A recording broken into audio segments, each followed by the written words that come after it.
Hello friends, this is Carrie and welcome back to I Like Reddit channel. Today our stories are out of the Prorevenge subreddit themed with homeowners associations or HOAs. Let's begin. Our first story is by PR Throwaway 83094. Threaten my pregnant wife over parking? Enjoy your misdemeanor, HOA bully. This was last year. I just sold my home in an HOA. About 5 years ago, I bought a 1,500 square foot townhouse condo in an up-and-coming town, right in the downtown area.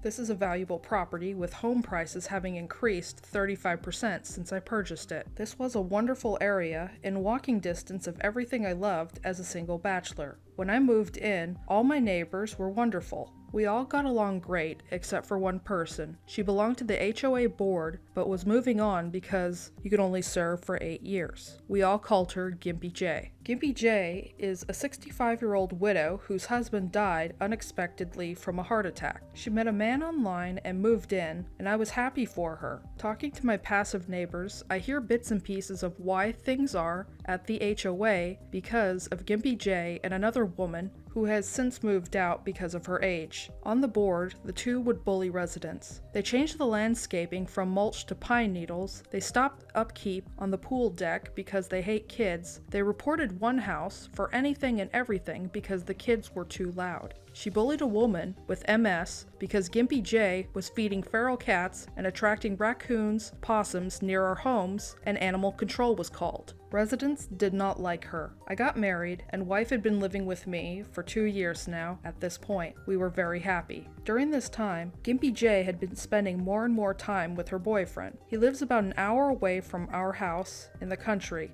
She would initially spend the weekends, then a week there until she began living there all the time with very little time spent here. She would maybe spend 15 minutes to 2 hours a month at the complex. Now at our complex, there is only one rule pertaining to parking. Each resident is entitled to 2 spots close to their building, but not necessarily in front of your unit, and there is no limits to parking spots you may occupy. Close to is the key word. We have new folks on the board who are all under 40 years old, and the place is starting to get spruced up. We have some friends over regularly, and they park in front of our unit. Gimpy J has had 2 hip replacements done. We had not seen her in about 7 months. In our little area of the complex consists of 8 townhouses that face each other, 4 on one side, 4 on the other. There are 8 spots for 3 of the homes, and a handicap spot for one of our neighbors. Gimpy J started coming back around in January for longer periods, a day on the weekends to go out on the town or visit friends. She started complaining that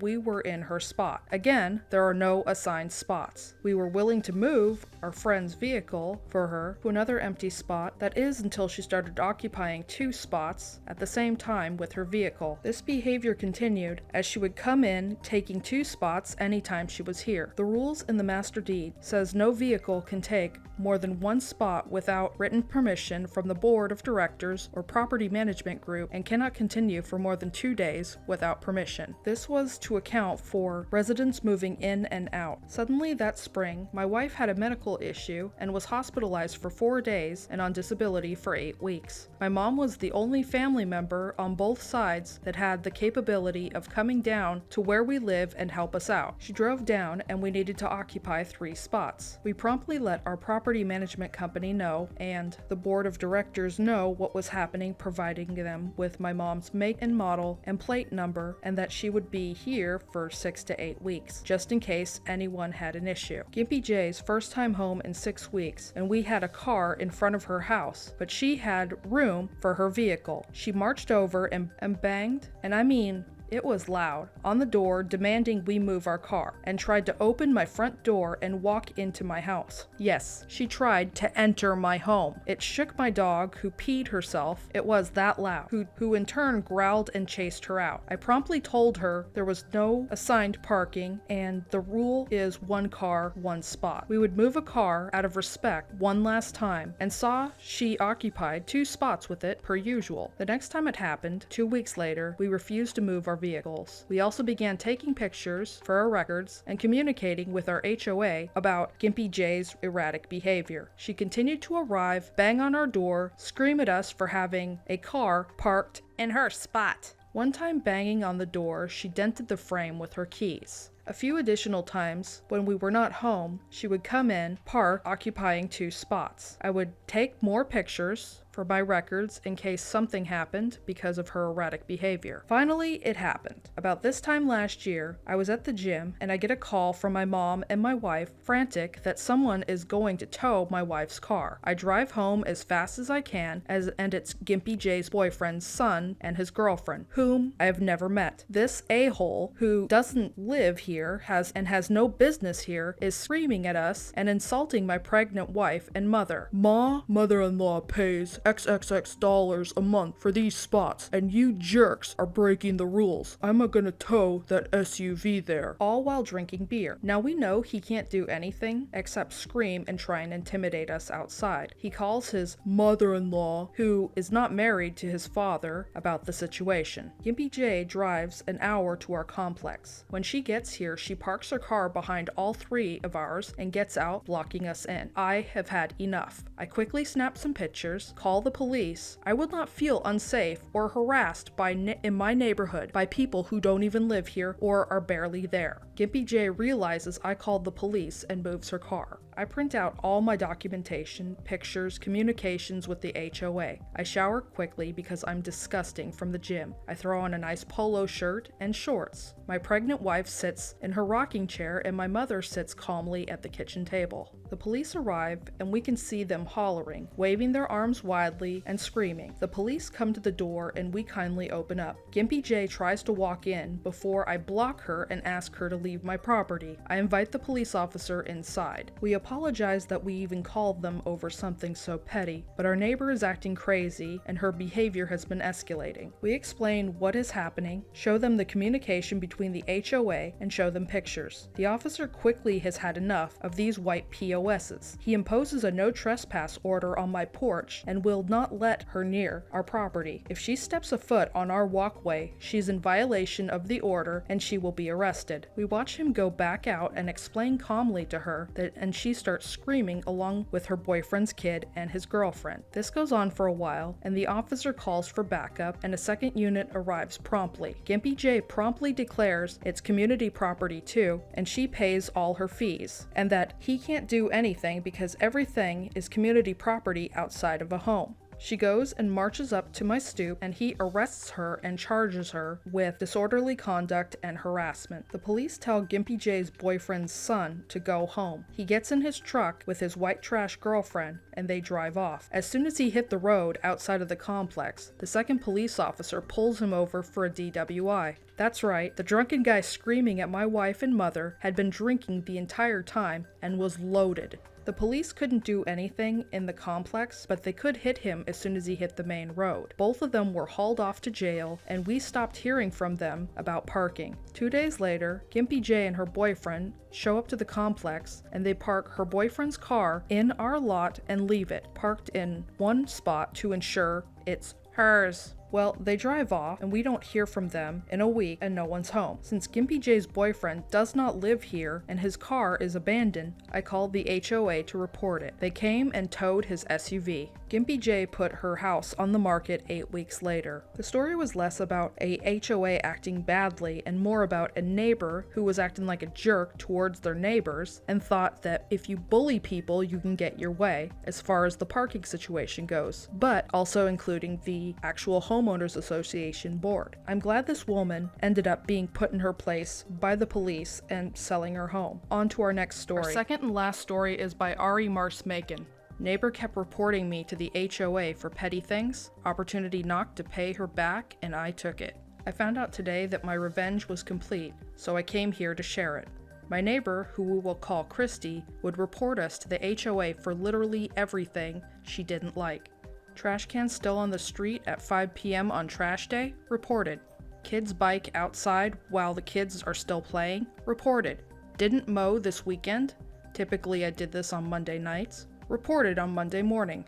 Dog barking at 2 in the afternoon as she and her dog walk on the path behind our house? Reported.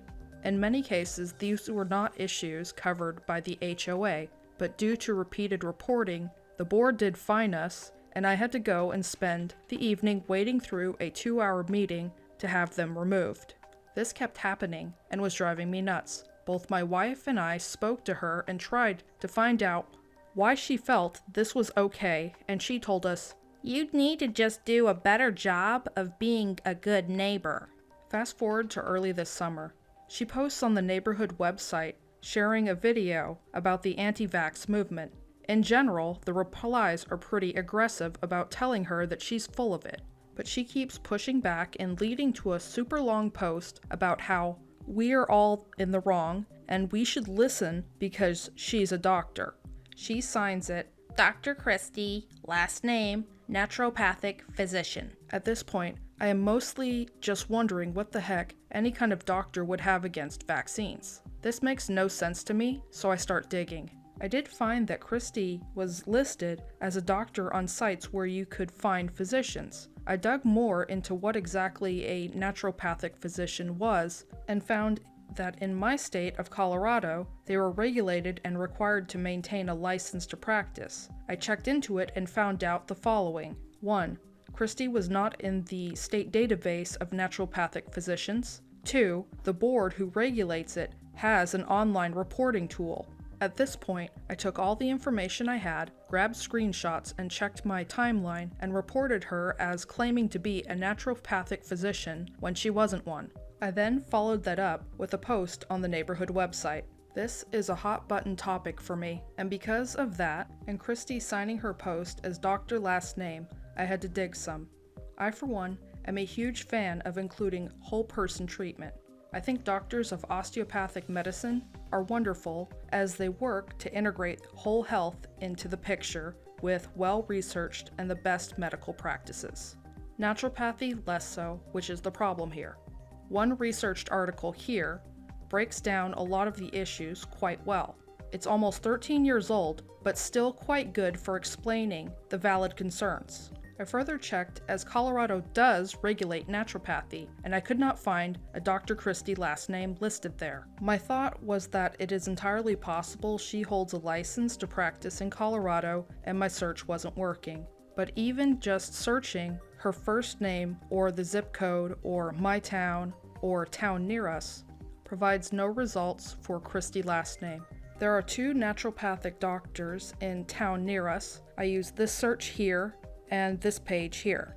At this point, Christie locked the post and later deleted the entire thing. I was pretty dang happy that she removed the post, but it got even better today. In the mail, I received a copy of the cease and desist letter that Christie received from the state about a month ago. It told her that she must cease and desist her practice immediately. Too long, didn't read. Neighbor reported me to the HOA for petty things, claimed to be a naturopathic physician, reported to the state board, neighbor's practice is now shut down. First thing, reporting your neighbor for petty things to the HOA so that your neighbor gets in trouble, and then telling them that they're crappy neighbors, when in fact the fake doctor is the crappy neighbor. But 2, it seems like she was trying to be slick with being a fake doctor by, not having a license and that sort of thing. She actually had this coming for a while.